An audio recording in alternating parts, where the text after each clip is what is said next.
আল্লাহর রহমতে আমরা সকলে জান্নাতে যাব নাকি কোনো পীর সাহেবের হাত ধরে তাদের দোয়ার মাধ্যমে আমরা জান্নাতে যাব। আসসালামু আলাইকুম ওয়া রাহমাতুল্লাহি ওয়া বারাকাতুহু। আশা করছি সকলেই ভালো আছেন। আবারও আজ একটি নতুন ভিডিও নিয়ে চলে আসলাম আপনাদের কাছে এবং আজকের এই ভিডিওটি খুবই গুরুত্বপূর্ণ ভিডিও। আপনাদের কাছে বেশ কিছু জিনিস তুলে ধরবো। এখানে অনেকজন অনেক মতের লোক থাকতে পারে, তো সকলের মতামত অবশ্যই কমেন্টে জানাবেন। আমি শুধু তুলে ধরবো একটা বাস্তব ঘটনা, যার সাথে আমার কথা হয়েছিল তারই ঘটনা আমি শুধুমাত্র তুলে ধরবো আপনাদের সঙ্গে, যে কি কথা হয়েছিল এবং কি সে বলেছে এবং আমি কি বলেছি, এই সব বিষয় নিয়ে আজকে আলোচনাটা হতে চলেছে। তো চলুন ভিডিওটি শুরু করা যাক। আজকের ভিডিওর প্রথম যে প্রশ্নটি রইল সেটা হচ্ছে, আমরা সকলে আল্লাহর রহমতে জান্নাতে যাব না কোনো হুজুর সাহেব বা কোনো পীর সাহেবের রহমতে জান্নাতে যাব? অবশ্যই এটি কমেন্টে বলবেন। এক ভাই বলছে যে আমরা সকলেই কোনো পীর সাহেব বা কোনো হুজুরের হাত ধরে আমাদের জান্নাতে যেতে হবে, আমাদের দোয়া নাকি আল্লাহ ডাইরেক্ট কবুল করবে না। এটা কতটা সঠিক সেটা আপনারাই কমেন্টে বলুন।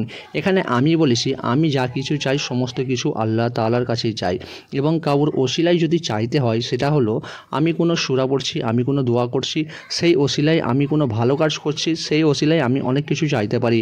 তবে একটা মৃত মানুষ সে কীভাবে আপনার দোয়া শুনে আপনার কথা শুনে আপনাকে সমস্ত কিছু দিতে পারে?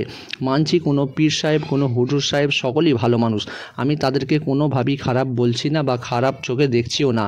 তারা তো সকলেই আল্লাহর ইবাদত করে গেছে এবং আল্লাহর দিনের জন্য, দিন প্রতিষ্ঠা করার জন্য অনেক ভালো ভালো কাজ করে গেছে। সেই সব ভালো মানুষদের কেন্দ্র করে আজ তৈরি হয়ে গেছে মাজার, এবং সকলকে এটা বলা হচ্ছে যে তাদের ওসিলা ছাড়া আমরা কখনো জান্নাতে যেতে পারবো না। এখানে আমি কিছু প্রশ্ন করেছিলাম, সেটি হলো পুলসিরাত কি আপনাকে সেই পীর সাহেব বা হুজুর সাহেব পার করে দেবে?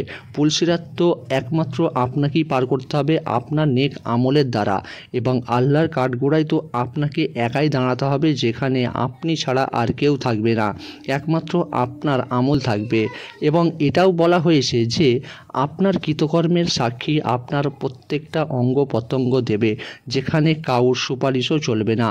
এখানে একমাত্র আমাদের শেষ নবী হজরত মুহাম্মদ সাল্লাল্লাহু আলাইহি ওয়াসাল্লাম তার উম্মতদের জন্য দোয়া করবে।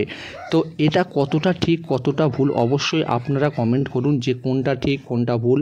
আমি তো শুধুমাত্র আপনাদের কাছে তুলে ধরলাম বেশ কিছু কথা, এবং এছাড়াও রয়েছে আরও বেশ কিছু। সেটি হলো রাসূল সাল্লাল্লাহু আলাইহি ওয়াসাল্লাম যে দিনের জন্য এত কষ্ট করেছে, এত আঘাত পেয়েছে, সেই দিনটাকে কি বর্তমানে আস্তে আস্তে পরিবর্তন করে দিচ্ছে? এখানে যদি আপনি বলতে চান যে রসুলের তারিকা হিসাবে চলো, সেখানে কিন্তু রসুল কখনোই মাজার বা কোথায় এরকম কিন্তু যায়নি, কিন্তু বর্তমান মানুষ এত মাজারে যাচ্ছে, এত মানত করছে, এত চাদর চড়াচ্ছে, এই সব নাকি সমস্ত কিছুই চলবে। কোনো জায়গায় কি এটা লেখা আছে? যদি আপনাদের জেনে থাকেন অবশ্যই কমেন্ট করবেন। আমার জানা মতে কোনোভাবেই মাজার বা কোনো মাজারের জায়গায় সেজদা করাও চলবে না, এবং এখানে কোনো চাদর চড়ানোও চলবে না। একমাত্র সেজদা আল্লাহর দরবারই হবে এবং আল্লাহর কাছেই, কারণ সমস্ত কিছু দুনিয়ার মাথা নত একমাত্র আল্লাহর কাছে। তাই আমাদের মাথা একমাত্র আল্লাহর কাছেই নত হবে।